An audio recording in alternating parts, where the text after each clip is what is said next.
There's a moment in everyone's life, sometimes quiet, sometimes loud, when we look in the mirror and wonder how we got here.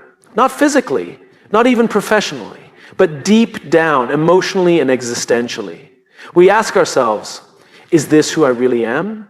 Is this the life I set out to live? That moment can feel like a crisis, but it's also the start of something beautiful, because it's only when we allow ourselves to be honest, really honest, that we create space to rebuild. But before we can rebuild ourselves, we have to ask a fundamental question. Why? Not, why am I broken? Not, why did this happen to me?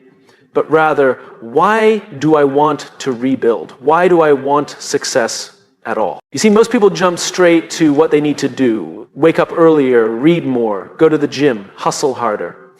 Or they obsess over how they'll get there, networking, branding, strategies, courses, certifications. But almost no one pauses long enough to start with why. And if you don't start with why, you're just rearranging furniture in a burning house. You're changing the outside but not the foundation. And eventually, it all collapses again. Purpose isn't a buzzword. It's not a tagline for your LinkedIn bio. It's a personal, emotional connection to something bigger than results. It's the internal compass that helps you navigate storms. Without it, the journey towards success becomes a chase, endless, exhausting, and often empty. But with it, the journey becomes meaningful, even when it's hard, especially when it's hard. The mistake many people make is thinking that purpose has to be grand, like it needs to be some earth-shattering mission to change the world. But that's not true. Purpose isn't about scale. It's about clarity. It can be as simple as, I want to become the kind of person my children can look up to. Or I want to live a life I'm proud of when no one's watching. Or even, I want to prove to myself that I can do hard things. That's enough. Because once you know why you're doing something, the how becomes clearer. The what becomes more aligned. And the obstacles become more bearable. Rebuilding yourself is a deeply personal process. But it must begin with your why, or you'll keep chasing other people's definitions of success. Think about it. How often do we strive for things simply because the world told us we should? A certain job title, a specific salary, a lifestyle that looks good on social media. But those things don't always reflect what truly matters to us. They're noise. And when the noise gets too loud, we forget our own voice. Starting with why is about turning down that noise. It's about getting quiet enough to hear what your life is really asking of you. That's not easy. Most of us are afraid of silence, afraid of what we might hear. But the truth is, the silence is where the answers live. And here's the thing, your why can change. It should, because you're not the same person you were 5 years ago. You've grown. You've been hurt, you've learned, and with that comes the need to redefine what drives you. Rebuilding yourself isn't about returning to who you used to be. It's about discovering who you are now and who you're capable of becoming next. But that process requires vulnerability. It requires courage. It's much easier to keep doing what we've always done, even if it isn't working, than to admit we need to change direction. And yet, every extraordinary transformation in history, whether personal or collective, started with someone having the guts to say, this isn't working. I need to find a better way. So, what does it look like to find your why? It starts with reflection, not just once, but consistently. It means taking time away from the constant motion of life to ask, what matters most to me now? What kind of impact do I want to have? What do I want to stand for, even when it's hard? It also means getting curious. Look at your past. When did you feel most alive? What were you doing? Who were you with? What were you fighting for? Often, the clues to your purpose are buried in the moments you thought were insignificant, but when you look closer, you'll see the pattern, the thread, the why that's been whispering to you all along. And then, once you have that clarity, everything starts to shift. You make different choices.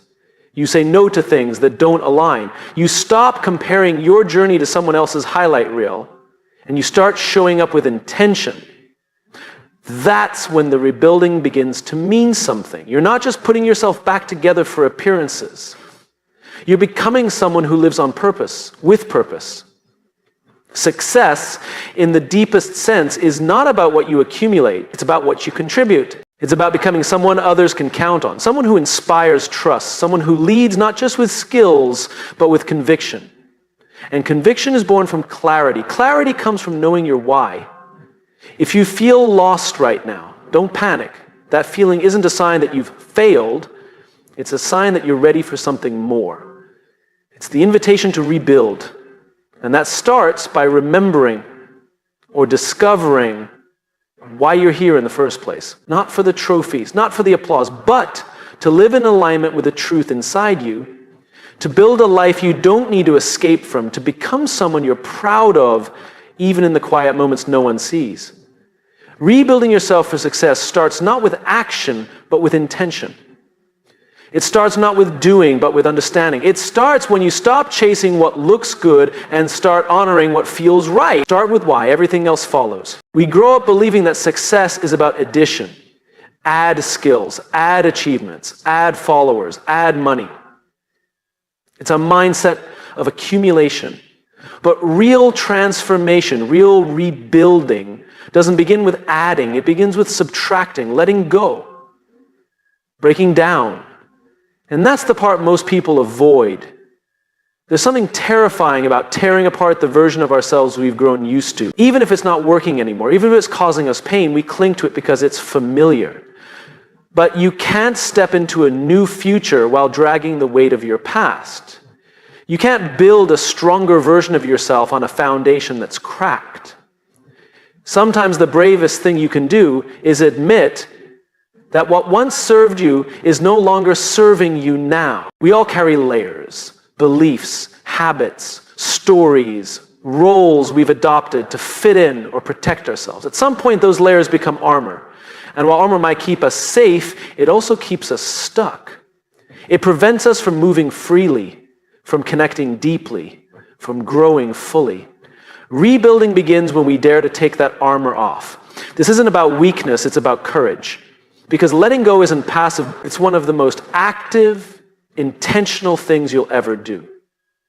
It means being willing to disappoint people who benefited from the version of you that played small. It means being willing to face the discomfort of uncertainty. It means being honest with yourself about what's no longer aligned, even if it once defined you. That's the paradox. We often think we need to hold it all together to succeed, but sometimes we need to break. Not break down, but break open. Because in the breaking, there's clarity. In the breaking, there's space. In the breaking, we finally see the parts that need healing, not hiding. And yet we resist. We tell ourselves it's easier to patch things up, to fake it, to keep the facade alive.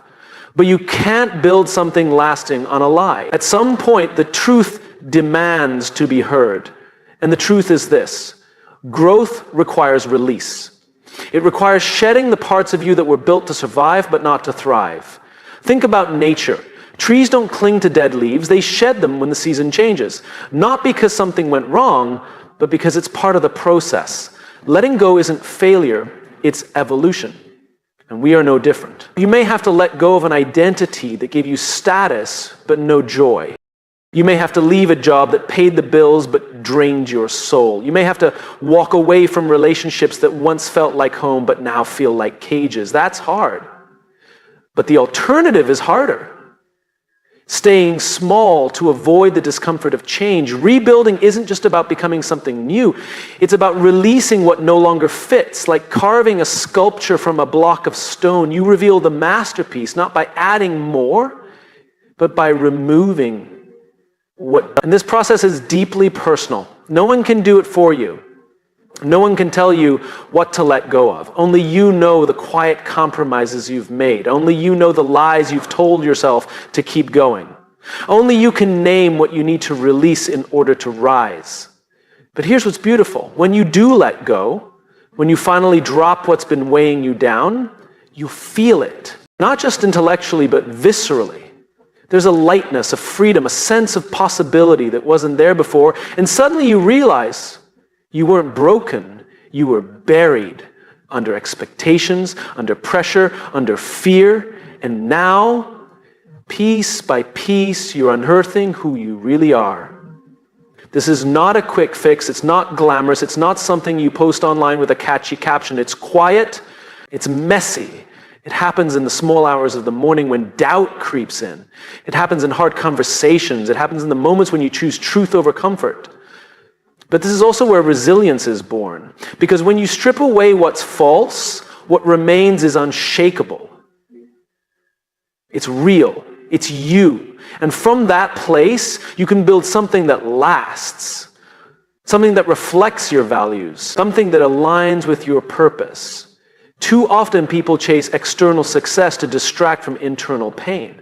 But success built on avoidance is fragile. It cracks under pressure. But when you've done the hard work of letting go, when you've faced the truth and made peace with it, you become steady, rooted. And that's when the real growth begins. Letting go also makes space for new things to enter your life. You can't receive with clenched fists.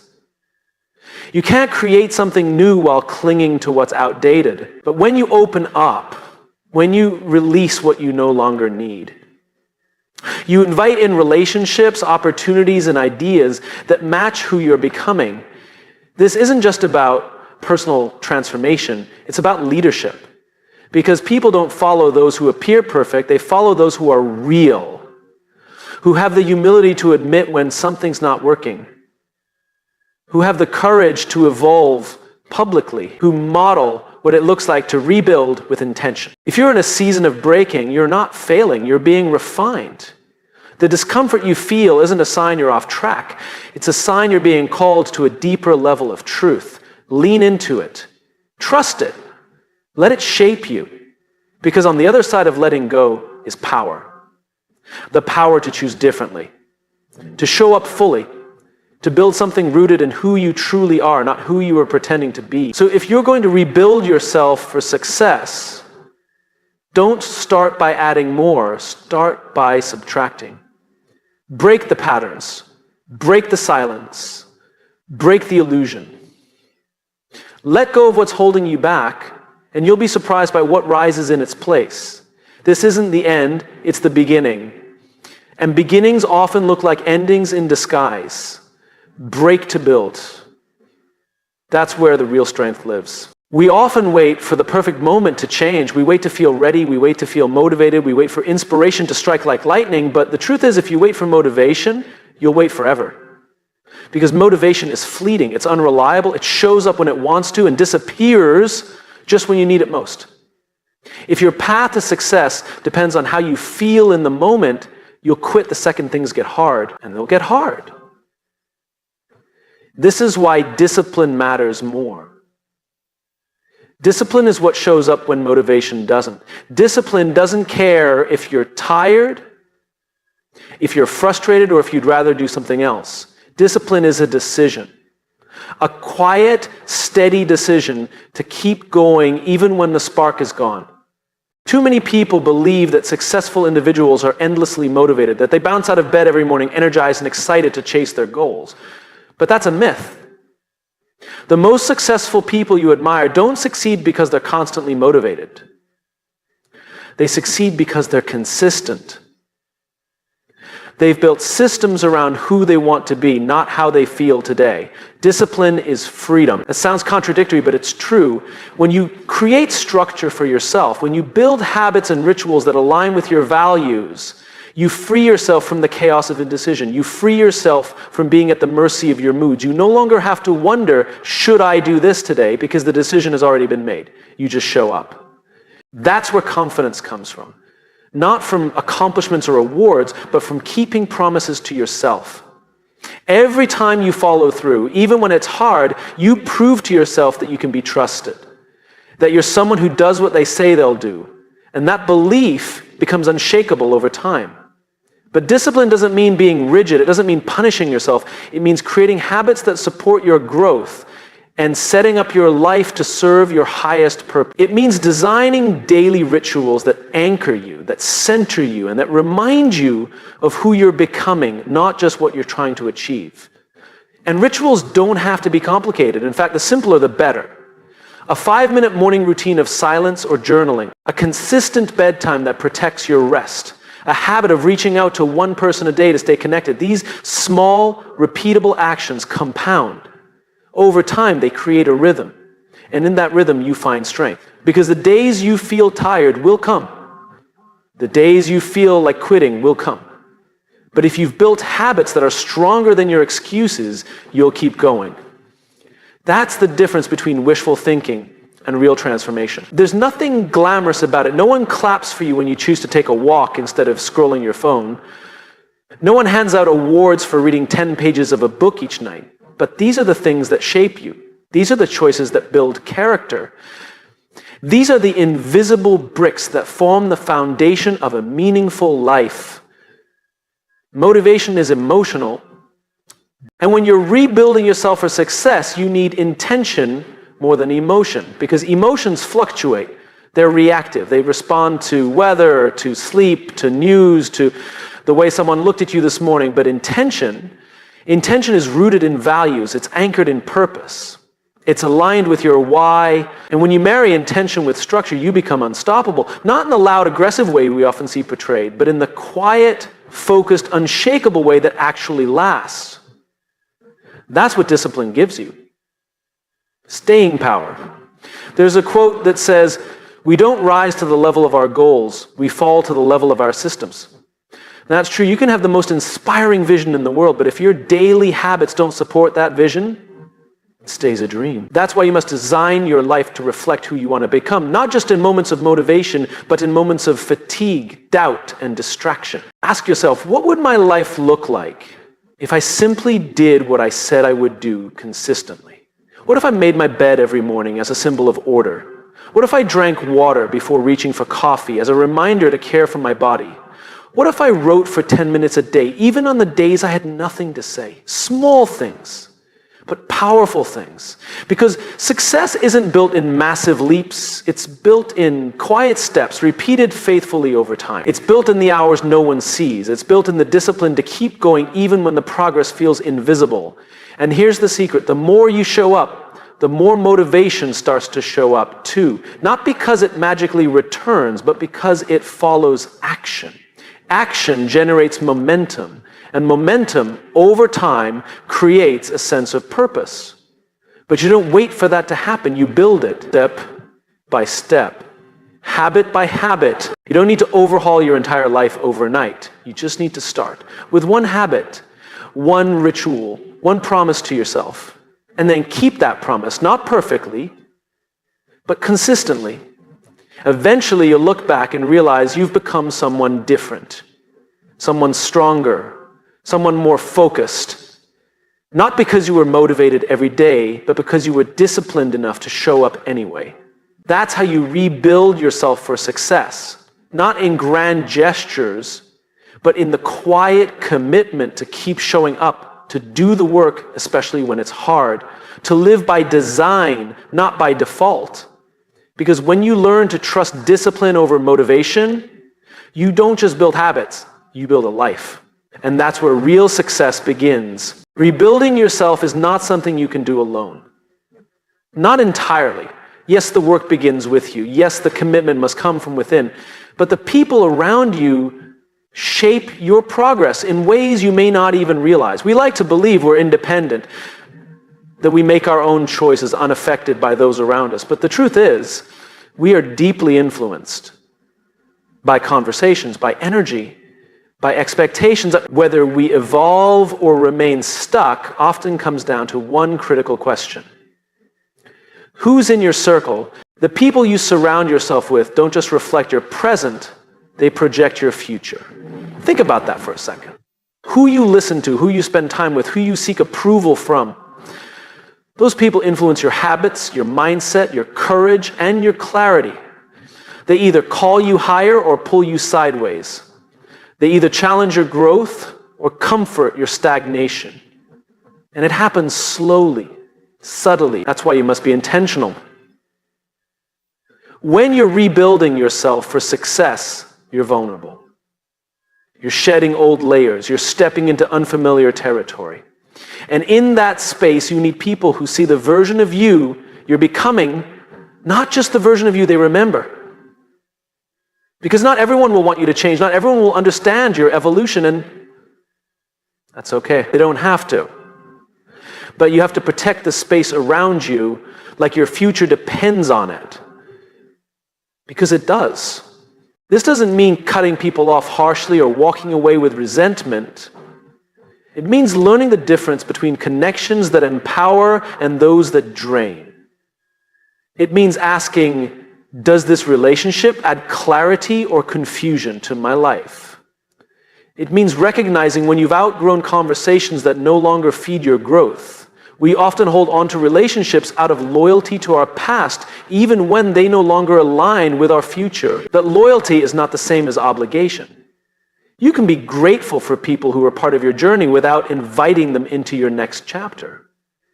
Rebuilding means making those hard decisions, not from a place of arrogance, but from a place of responsibility. You are responsible for your energy, for your environment, for your evolution, because your environment is not neutral. It either supports your change or it undermines it. If you're trying to become more disciplined, but everyone around you makes fun of structure or encourages distraction, that matters. If you're trying to think bigger, but your circle only talks about surviving, not thriving, that matters. If you're trying to believe in yourself, but your peers constantly remind you of your old failures, that matters. We grow in community. We thrive in the presence of others who believe in us, even on the days we don't believe in ourselves. When you surround yourself with people who hold you accountable to your potential, not your comfort, you accelerate your progress. You begin to rise to meet the standard they reflect back at you. Sometimes one powerful voice in your life is enough to change everything. One mentor who sees beyond your doubt. One friend who challenges your excuses with compassion. One partner who reminds you what you're capable of when you've forgotten. These voices become anchors, not to weigh you down, but to ground you in truth.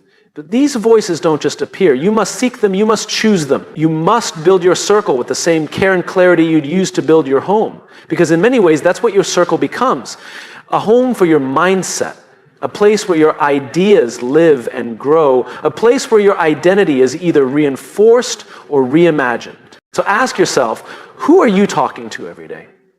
Who are you allowing to shape your perspective? Who are you vulnerable with? And most importantly, do these people inspire the best in you or simply accept the most familiar in you? This doesn't mean surrounding yourself with people who only agree with you. Quite the opposite. The right circle will challenge you, push you, disagree with you, but always from a place of love, not ego. They won't coddle your limitations, they'll confront them. Not to shame you, but to help you rise above them. These are the people who don't just cheer for you when you win, but walk with you when you struggle. They remind you of who you are when you're tempted to forget. You don't need 100 of these people, you need a handful. People who reflect your values, your vision, and your standards. People who are also growing, evolving, building something meaningful. Not perfect people, but intentional people. Because when you're surrounded by others on a growth path, you normalize effort, you normalize discipline, you normalize excellence, and suddenly the things that once felt out of reach become part of your daily life. The wrong circle will cost you years. The right circle will save you decades. They'll help you skip lessons they've already learned. They'll help you avoid mistakes they've made.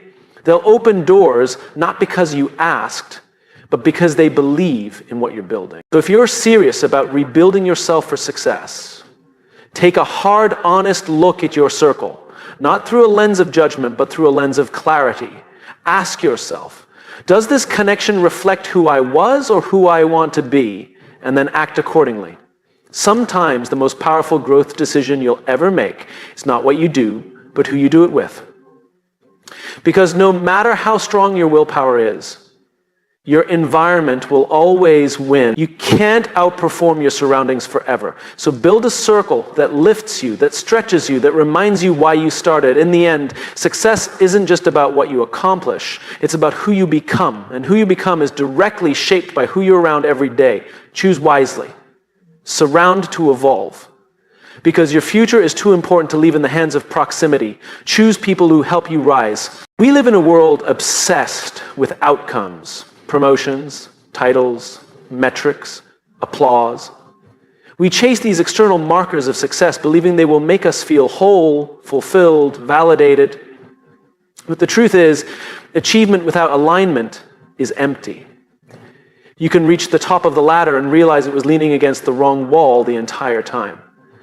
That's why when you're rebuilding yourself for success, the question is not what do I want to achieve, but who do I want to be? And the answer always begins with your values. Your values are not just abstract ideas. They are the internal compass that guide your decisions, shape your behaviors, and determine your fulfillment. When you know what you stand for, deeply, truly, unapologetically, you lead from within. You don't chase trends. You don't imitate others. You build a life that feels like your own. The challenge is, many people have never taken the time to define their core values. They drift, pulled in every direction by what others expect, by what society praises, by what looks good on paper. And then one day they look around and don't recognize themselves. They're successful by every external measure, but internally they feel lost. That's not failure. That's misalignment. Real success is not a destination, it's a direction. It's a way of walking through the world with integrity. When your choices reflect your values, you experience something rare: peace. Not the peace that comes from comfort or control, but the peace that comes from congruence, from knowing that what you do and who you are match. To lead from within, you must be radically honest with yourself. What do you believe in? What are your non-negotiables? What are the principles you refuse to compromise on, even if it costs you opportunities, applause, or approval? These are not easy questions. They require reflection. They require courage. Because once you name your values, you are responsible for living them. And yes, there will be moments when that's difficult, when taking a stand means standing alone, when staying true to yourself means disappointing others. But the cost of abandoning your values is always higher than the cost of defending them. Every time you betray what you believe for a short-term gain, you erode your sense of self. And nothing is more dangerous than succeeding at the expense of who you really are. You don't rebuild from the outside in, you rebuild from the inside out, brick by brick, decision by decision, habit by habit. You align your calendar with your convictions. You align your conversations with your principles. You align your ambition with your purpose. And slowly, something powerful happens. You begin to trust yourself again. That trust is everything. Because in moments of uncertainty, and there will be many, you won't always have clear answers, but you will have clear values. And those values become your anchor. They keep you grounded when things get chaotic. They help you make tough decisions without losing your sense of identity. They remind you that success is not just about doing more, it's about becoming more. We often admire people who have presence, who walk into a room and seem calm, confident, authentic. That presence doesn't come from charisma, it comes from clarity. When you know who you are and what you stand for, you stop performing. You start connecting. You speak with conviction because you're not trying to impress, you're trying to express something true. And when you lead from that place, others feel it. People are drawn to those who are anchored in something deeper than success, something real, something rooted. That's the kind of leadership the world needs more of. Not louder voices, but truer voices. Not more information, but more integrity. This isn't about perfection. You'll make mistakes, you'll contradict yourself, you'll fall short of your values at times. It's human. But when you lead from within, you own those moments. You reflect, you realign, you apologize when necessary, not to protect your image, but to protect your integrity. Rebuilding yourself means returning to your foundation. It means stripping away the noise and rediscovering what matters most, not what's popular, not what's profitable, what's meaningful. Because meaning is what sustains you. It's what keeps you going when the path gets hard, when the outcome is uncertain, when the reward feels far away. When you live in alignment with your values, you stop needing permission. You stop needing constant validation. You stop chasing every opportunity because not every opportunity is aligned. You develop the courage to say no, not out of fear, but out of clarity. And you learn to say yes, not out of pressure, but out of purpose. And something extraordinary begins to happen. People start trusting you. Not just because of what you achieve, but because of how you achieve it. Because you don't cut corners, because you do what you say you'll do, because you live what you speak. That kind of consistency builds credibility. And credibility over time becomes influence. Influence is not about control. It's not about being the loudest or smartest person in the room. Influence is about alignment. When your actions match your words and your words match your beliefs, people listen, not because you forced them to, but because they feel safe in your presence, safe to be honest, safe to grow, safe to follow. That's what leading from within creates. Not just personal success, but cultural impact. You give others permission to be authentic. You invite them to connect with their own values. And in doing so, you multiply your impact beyond anything you could have done alone. So if you're serious about rebuilding yourself for success, don't start with a goal. Start with your values. Write them down, reflect on them, share them, and then live them, especially when it's hard. Because that's when they matter most. In a world full of noise, be someone who lives with clarity. In a world full of pressure, be someone who leads with integrity. And in a world that's constantly changing, be someone who stays grounded in something timeless, your values. That's how you lead from within. That's how you rebuild a life worth living. And that's how you redefine success on your terms.